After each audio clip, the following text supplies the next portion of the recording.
వద్దని బలవంతంగా పెడుతున్నారు. అక్కడికి వెళ్ళినప్పుడు నా జీవితం పెడుతున్నాడు.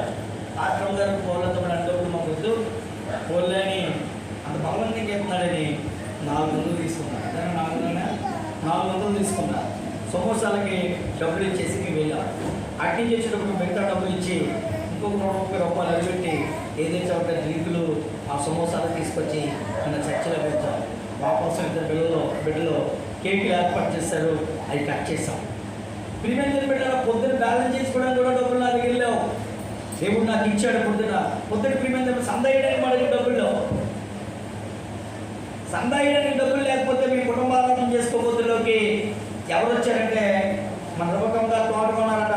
నేను ఆవిడ సరిగ్గా చూడలేదు. ఎప్పుడు సీతారాజు గారు ఇంట్లో ఉంటుందంట. ఆవిడ పెద్ద బొట్టెట్టుకుని ప్రార్థన చేయమని నా బైబిల్లో 500 తెలవజండి అంత. అందులో 150 రూపాయలు దేవుడికి ఇచ్చి మొన్న 350 రూపాయలు ఈరోజు వారికి ఇస్తాం. దేవుడికి మేము కాక చేతులెత్తి సత్యం స్తోత్రం. డబ్బు అవసరమే. ఏ క్షణానికి నా ప్రభు ఇవ్వాలో ఆ టయానికి నాకు ఇచ్చిన అవసరాలు తీరుస్తాడు. దేవుడికి మేము కాక చేతులెత్తి సత్యం స్తోత్రం.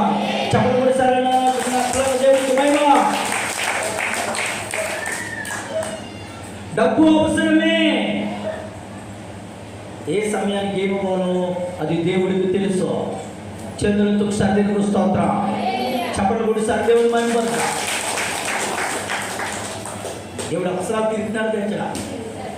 తిరుగుతున్నాడు దేవుడికి మహిమ. ఎవరి ప్రభు ద్వారా తెలుసు. నా నమ్మకం అంతా ఎవరంటే దేవుడే. దేవుడికి మహిమ కలుగును గాక. చేతులతో సర్దేవుడు స్తోత్రం. డబ్బులు చాలా అవసరం. ఆ బాటిల్ ఆగిపోతే ఇంకో బాటిల్ నాకు కొట్లే కదా ఆడతాడు ఎక్కువ.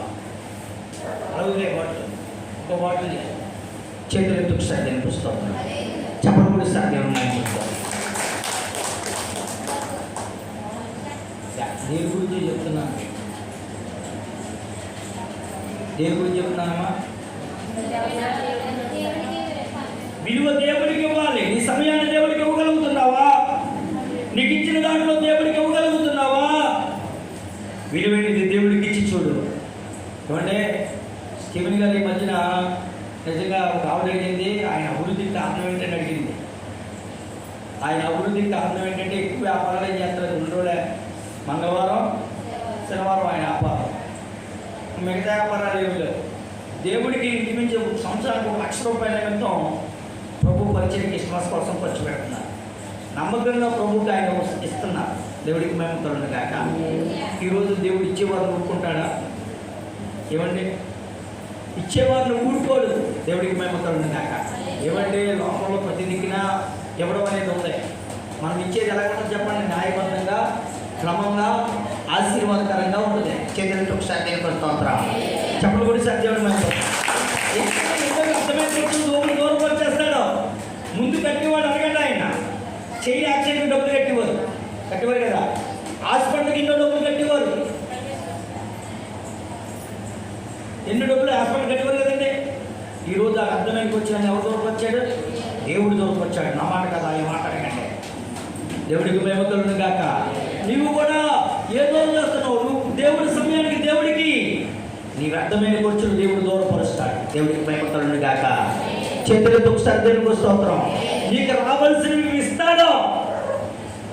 నీకు రావాల్సినవి ఇస్తాడు. దేవుడికి మహిమ కలుగును గాక. ఓ పక్కన గోధుమలు పెట్టాడు డాక్టర్ గారు.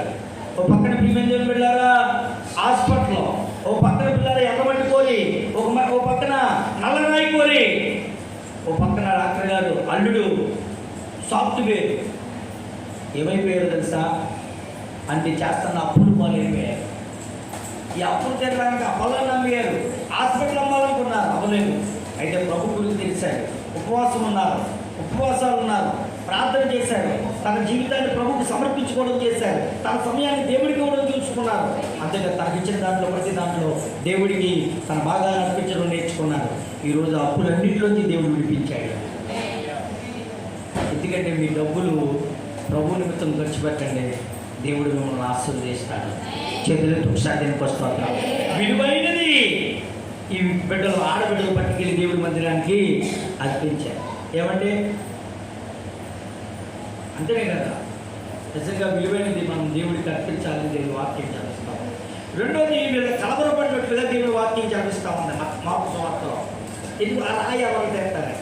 నువ్వు కూడా ఎవరు మా రాజుగారు కూడా అబ్బాయి పెళ్లి పెట్టారు కదా, మొత్తం కొంచెంతా ఆయనకే కనపడింది. నవీ చెప్తున్నాడు, మా నాన్నగారు నిద్రలేదండి బాబు, సరిగ్గా నిద్రలేదండి. డబ్బులు పాపం ఆయన కాస్త వాళ్ళ వదినీ గారి కోసం అక్కడక్కడ డబ్బులు ఇవ్వవలసి ఆయన దగ్గర ఏదైనా డబ్బులు ఉంటే వదినీ గారికి ఇప్పించాడు. ఇప్పుడు ఆ డబ్బులు ఎక్కడ రావాలి, ఏం చేయాలని నిద్రలేదు.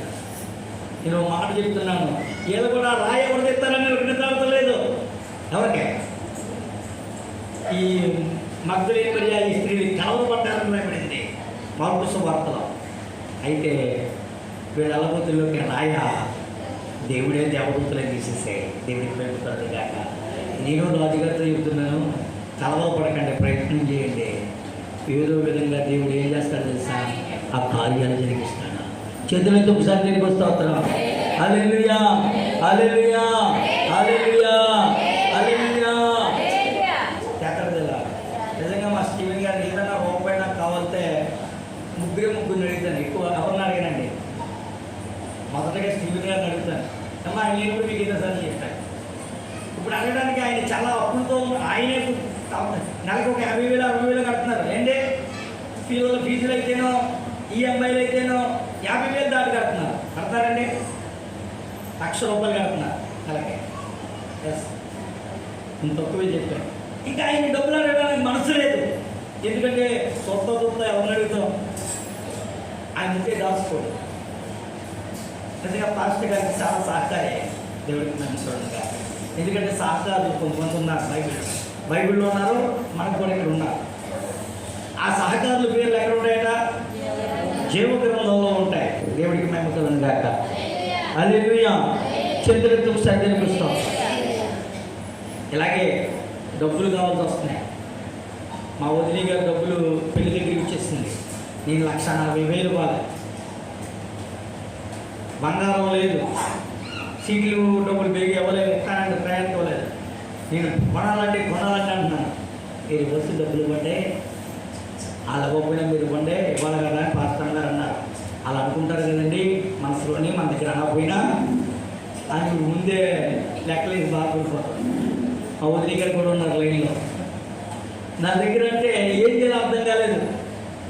ఒక 50,000 ఒక ఆయన ఇస్తే వదిలి గారు పట్టుకొని ఇచ్చాను. నాకు ఫోన్లో కూడా ఇస్తే బ్యాంకులు ఉన్నాయి అక్కడ. అప్పుడే ఇప్పుడు వడ్డీకి తేవాలా? ఒక ఆవుని అడిగాను, వడ్డీకి ఇప్పిస్తానండి. వడ్డీ అయితే మళ్ళీ చాలా కష్టం, నాకెలా వస్తుంది? వడ్డీయే కట్టాలంటే వడ్డీయే కట్టినా, ఈ అప్పుడే తెచ్చినా అని భయపడుతున్నాను. ఈలోగా ఓల్డెన్ ప్రేయర్ అయింది, ప్రార్థన చేస్తాం.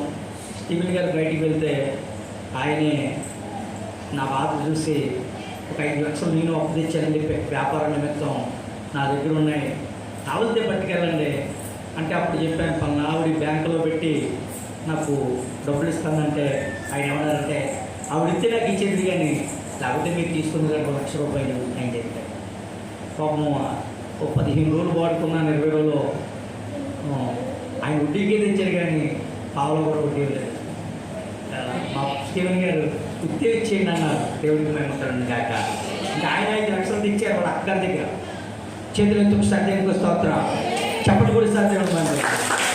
నిజంగా దేవుడు అలాంటి సహకారం బట్టి నా అవసరాలు కూడా దేవుడు తీర్చాడు. చేతులతో సత్యానికి స్తోత్రం, చెప్పటి కూడా సత్యం ఉందంటే ఇచ్చాను. పాపం నిన్న మొన్న ఇచ్చాను. ఒక ఆవిడ బ్యాంక్కి తీసుకెళ్ళి ₹1,00,000 తీసుకుని ఆవిడ మీద నాకు ఇచ్చింది. బాబు వడ్డీ ఆవిడ 78 పైసలు అన్నాడని తాల్బాబులు అక్కడ 60 పైసలు అక్కడ వదలన్నాయి. భూములు అబ్బాయి ఇక్కడ తీసేసుకో అన్నాను. ఇంకో బ్యాంక్ అక్కడ వద్దు తల్లి, 4 పైసలకి 5 పైసలకి లెక్కే ఉంది అని ప్రేమించారా. ఆవిడ దగ్గర తీసుకున్నాను స్టేట్ బ్యాంక్లో. చేతులకు ఒకసారి చెప్పలు కూడా సార్ దేవుడు భయపడతారు. నేనేం చెప్తున్నానంటే ఆయన అవసరాలు దేవుడు తీర్చడం లేదా? నా అవసరాలు దేవుడు తీర్చడం లేదా? మీ అవసరాలు కూడా దేవుడు తీర్చడం లేదా? అయినా ఆంజనేయ గారు ఏ టైం అయినా ఆ టైం అయినా మనకి ఇష్టం లేదా? చేతులెత్తు ఒకసారి స్తోత్రం, చెప్పలు కూడా సార్ దేవుడు భయపడతాం. హల్లెలూయా.